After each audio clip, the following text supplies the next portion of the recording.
जय श्री राधे कृष्णा। लक्ष्मी नारायण भगवान की जय। संतोषी मैया की जय। प्रिय भक्तजनों, आज शुक्रवार के दिन आप सुनेंगे संतोषी माता की व्रत कथा। एक बुढ़िया थी और उसके 7 बेटे थे। 6 बेटे कमाने वाले थे और एक बेटा निकम्मा था। बुढ़िया माँ 6 पुत्रों की रसोई बनाती, भोजन कराती और पीछे से जो कुछ बचता वह 7वें पुत्र को दे देती। परंतु वह बड़ा भोला भाला था, मन में कुछ विचार नहीं करता था।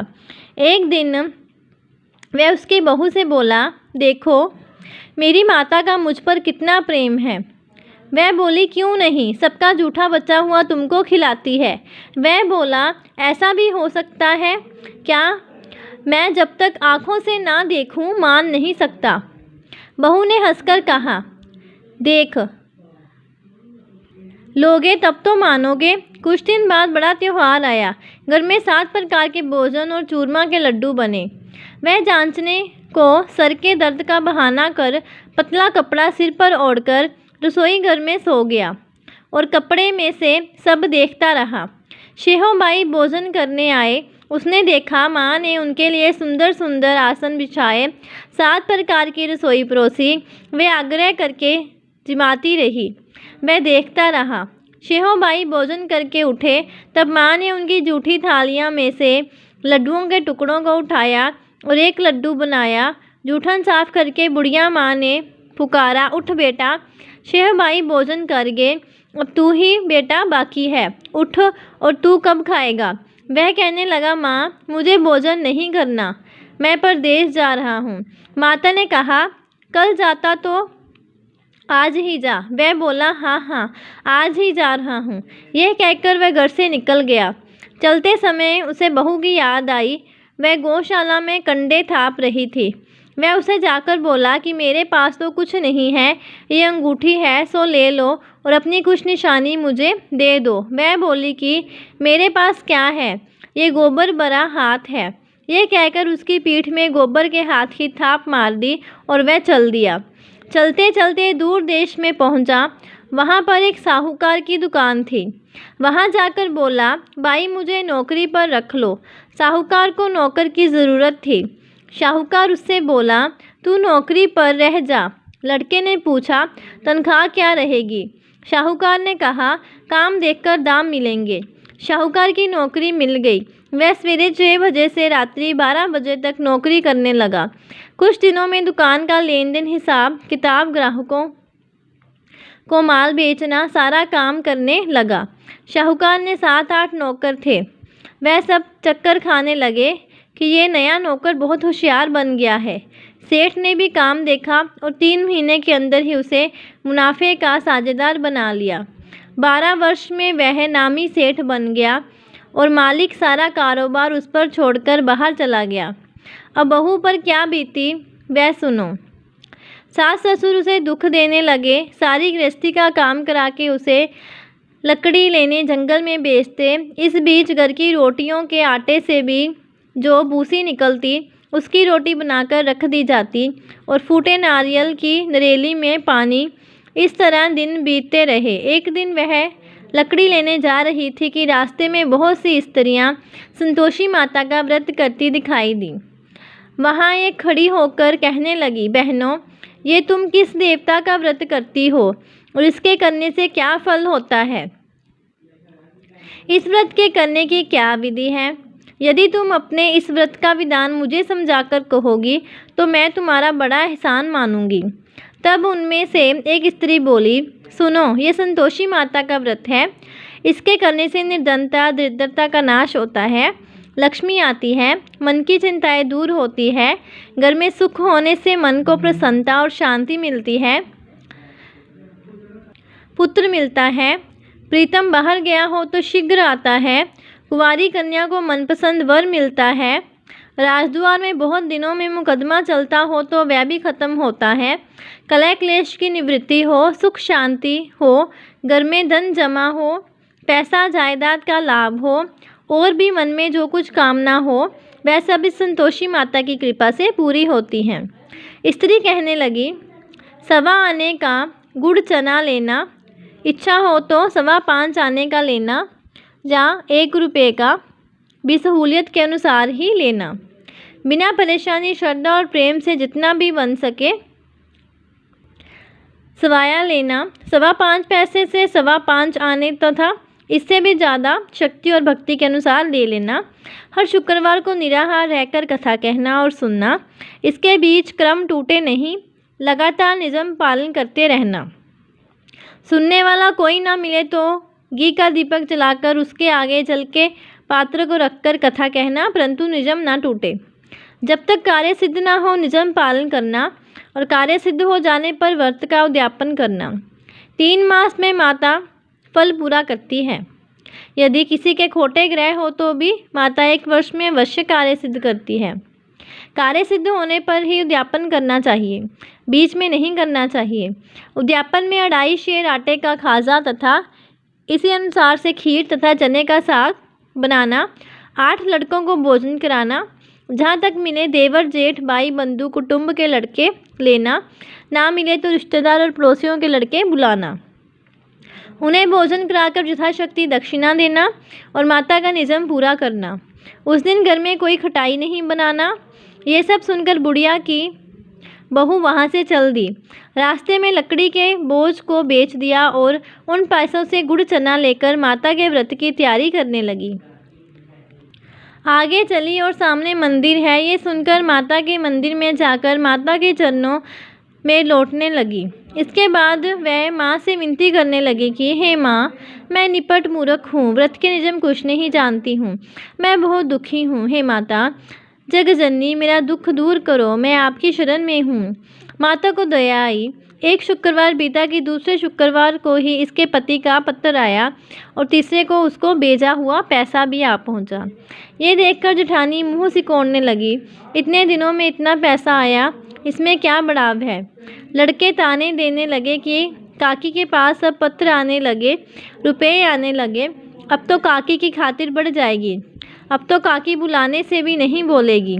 बेचारी सरलता से ये कहती है कि भैया पत्र आएगा, रुपए आएंगे तो हम सब के लिए अच्छा है। ऐसा कहकर आंखों में आंसू भरकर संतोषी माता के मंदिर में आकर मातेश्वरी के चरणों में गिरकर रोने लगी। माँ, मैंने तुमसे पैसा नहीं मांगा, मुझे पैसे से क्या काम है, मुझे तो अपने सुहाग से काम है, मैं तो अपने स्वामी के दर्शन और सेवा मांगती हूँ। तब माता ने प्रसन्न होकर कहा, जा बेटी, तेरा स्वामी आएगा। ये सुनकर खुशी से वे बावली होकर घर जाकर काम करने लगी। अब संतोषी माँ विचार करने लगी, इस बोली पुत्री से मैंने कह तो दिया है कि तेरा पति आएगा, पर आएगा कहाँ से। वह तो इसे स्वप्न में भी याद नहीं करता, इसे याद दिलाने तो मुझे ही जाना पड़ेगा। इस तरह माता उस बुढ़िया के बेटे के पास जाकर स्वप्न में प्रकट होकर कहने लगी, शाहूकार के बेटे सोता है, जा जागता है। वह कहता है, माता सोता भी नहीं हूँ, जागता भी नहीं हूँ, बीच में ही हूँ, कहो क्या आज्ञा है। माँ कहने लगी, तेरा घर बार है या नहीं। वह बोला, मेरा सब कुछ है माता, माँ बाप, भाई बहन, बहू, क्या कमी है। माँ बोली, पुत्र तेरी घरवाली कष्ट उठा रही है, माँ बाप उसे दुख दे रहे हैं, वह तेरे लिए तरस रही है, तू उसकी सुध ले। वह बोला, हाँ माता, ये तो मुझे मालूम है, परंतु जाऊँ कैसे। परदेश की बात है, लेन देन का कोई हिसाब नहीं, कोई जाने का रास्ता नज़र नहीं आता, कैसे चला जाऊँ। माँ कहने लगी, मेरी बात मान, सवेरे नहा धोकर संतोषी माता का नाम लेकर घी का दीपक जलाकर दंडवत कर दुकान पर जा बैठना। देख तेरा लेन देन चुक जाएगा, जमा माल बिक जाएगा, सांझ होते होते धन का ढेर लग जाएगा। अब तो वह सवेरे बहुत ही जल्दी उठकर मित्र बंधुओं से अपने सपने की बात कहता है। वह सब उसकी बात अनसुनी करके खिल्ली उड़ाने लगे। कहीं सपने भी सच्चे होते हैं। एक बूढ़ा बोला, देख भाई, मेरी बात मान, इस तरह सांझ झूठ कहने के बदले देवता ने जैसा ही कहा है वैसा ही करना, तेरा क्या जाता है। अब बूढ़े की बात मानकर वह नहा धोकर संतोषी माता को दंडवत कर घी का दीपक जलाकर दुकान पर जा बैठता है। थोड़ी देर में वह क्या देखता है कि देने वाले रुपए लाए, लेने वाले हिसाब लाए। कोठी में बड़े सामानों के खरीदार नगद में सौदा करने लगे। शाम तक धन का ढेर लग गया। मन में माता का नाम लेकर प्रसन्न होकर घर जाने के वास्ते गहना कपड़ा सामान खरीदने लगा। यहाँ के काम से निपट कर को रवाना हुआ। उधर बहू बेचारी जंगल में लकड़ी लेने जाती है। लौटते वक्त माता जी के मंदिर पर विश्राम करती है। वह तो उसका रोज़ रुकने का स्थान ही था। दूर धूल उड़ती देखकर वह माता से पूछती है, हे माता, ये धूल कैसे उड़ रही है? माँ कहती है, पुत्री, तेरा पति आ रहा है। अब तू ऐसा कर, लकड़ियों के 3 बोझ बना ले। एक नदी के किनारे रख, दूसरा मेरे मंदिर पर और तीसरा अपने सिर पर रख। तेरे पति को लकड़ी का गड्ढा देखकर मोह पैदा होगा। वह यहाँ रुकेगा, नाश्ता पानी बनाकर खाकर माँ से मिलने जाएगा तो लकड़ी का बोझ उठाकर जाना और बीच चौक में गड्ढा लाकर 3 आवाज़ें ज़ोर से लगाना। लो सासू जी, लकड़ियों का गड्ढा लाई हूँ, भूसी की रोटी दो, नारियल के खोपड़े में पानी दो, आज कौन मेहमान आया है। माँ की ये बात सुनकर वह बहुत अच्छा माताजी कहकर प्रसन्न मन होकर लकड़ियों के 3 गट्ठे ले आई। एक नदी के तट पर, एक माता के मंदिर पर रखा। इतने में ही वह मुसाफिर आ पहुंचा। सूखी लकड़ी देखकर उसकी इच्छा हुई कि अब यहीं निवास करे और भोजन बनाकर खा पीकर गांव जाए। इस प्रकार भोजन बनाकर विश्राम लेकर गांव को गया। उसी समय बहू सिर पर लकड़ी का गट्ठा लिए आती है। उसे आंगन में डालकर जोर से 3 आवाज़ देती है, लो सासू जी, लकड़ी का गट्ठा लो, भूसी की रोटी दो, नारियल के खोपड़े में पानी दो, आज कौन आया है। ये सुनकर उनकी सास अपने दिए हुए कष्टों को बुलाने हेतु कहती है, बहू, ऐसा क्यों कहती हो? तेरा मालिक ही तो आया है। बैठ, मीठा भात खाकर कपड़े गहने पहन। इतने में आवाज़ सुनकर उसका स्वामी बाहर आता है और अंगूठी देखकर व्याकुल हो जाता है। माँ से पूछता है, माँ, ये कौन है? माँ कहती है, बेटा, ये तेरी पत्नी है। आज 12 वर्ष हो गए जब से गया है, तब से सारे गांव में जानवर की तरह भटकती फिरती है।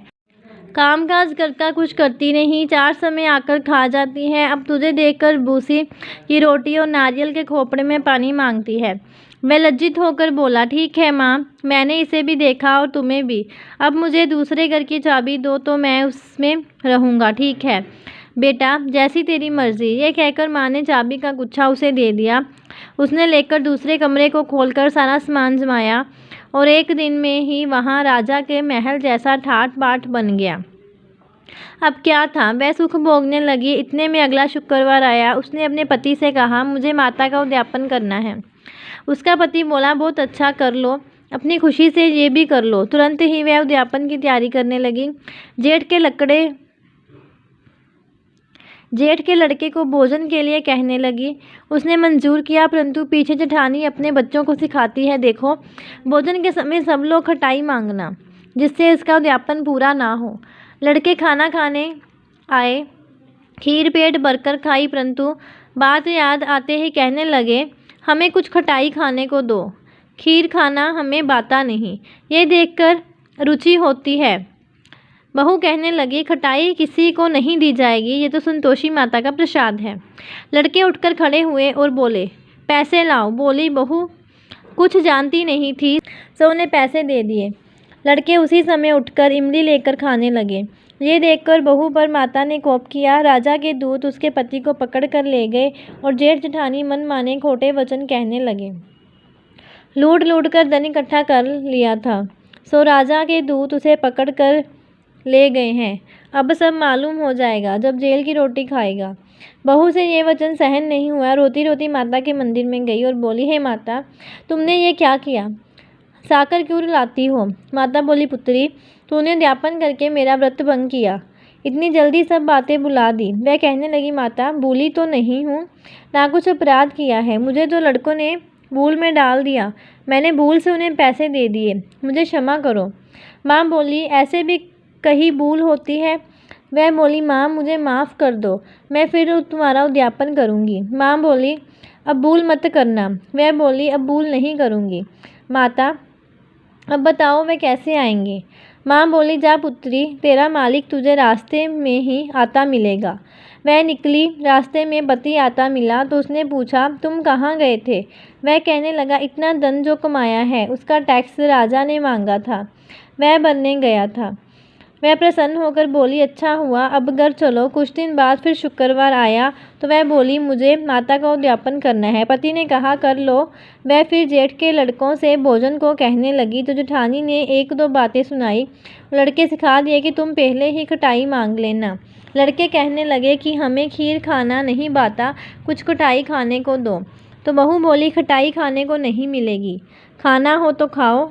ये कहकर ब्राह्मणों के लड़के लाकर भोजन कराने लगी। यथाशक्ति दक्षिणा की जगह एक एक फल उन्हें दिया। इससे संतोषी माता प्रसन्न हो गई। माता की कृपा होते ही 9वें मास उसको चंद्रमा के समान सुंदर पुत्र प्राप्त हुआ। वह पुत्र को लेकर प्रतिदिन माता जी के मंदिर को जाने लगी। माँ ने सोचा कि ये हर रोज आती है, आज क्यों ना मैं ही इसके घर चलूं, इसका आसरा देखूं।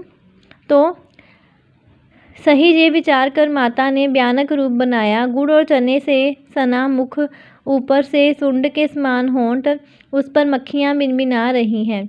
दहलीज पे पैर रखते ही उसकी सास चिल्लाई, देखो कोई चुड़ैल डाकनी चली आ रही है, लड़कों इसे भगाओ, नहीं तो किसी को खा जाएगी।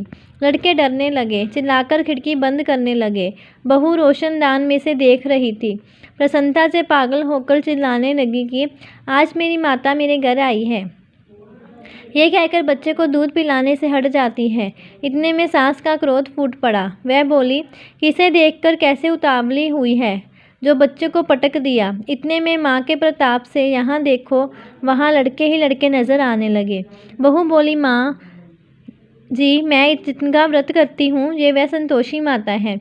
इतना कहकर झट से सारे घर के किवाड़ खोल दिए और सबने माता के चरण पकड़ लिए और विनती करने लगे, हे माता, हम मूर्ख हैं, ज्ञानी हैं, तुम्हारे व्रत की विधि हम नहीं जानते हैं, तुम्हारा व्रत भंग करके हमने बहुत बड़ा अपराध किया है। हे माता, बहू को जैसा फल दिया वैसा सबको देना। जो भी ये कथा पढ़ता या सुनता है उसके सभी मनोरथ पूर्ण होते हैं। बोलिए संतोषी मैया की जय। जय संतोषी माता मैया, जय संतोषी माता, अपने सेवक जन की सुख संपत्ति दाता मैया, जय संतोषी माता। सुंदर चीर सुनहरी माँ धारण किन्हु, हीरा पन्ना दमके तन श्रृंगार लिन्हु मैया, जय संतोषी माता। गेरू लाल शटा छवि बदन कमल सोहे, मंद हंस्त करुणामयी त्रिभुवन जन मोहे मैया, जय संतोषी माता। स्वर्ण सिंहासन बैठी चवर ढुरे प्यारे, धूप दीप नैवेद्य मधुमेवा भोग धरे न्यारे मैया, जय संतोषी माता। गुड़ रुचना परम प्रिय ताम संतोष कियो, संतोषी कहलाई माँ भगतन वैभव दियो मैया, जय संतोषी माता। शुक्रवार प्रिय मानत आज दिवस सोही, भगत मंडली आई कथा सुनत मोरी मैया, जय संतोषी माता। मंदिर जगमग ज्योति मंगल ध्वनि छाई, विनय करे हम सेवक चरणन सिर नाई मैया, जय संतोषी माता।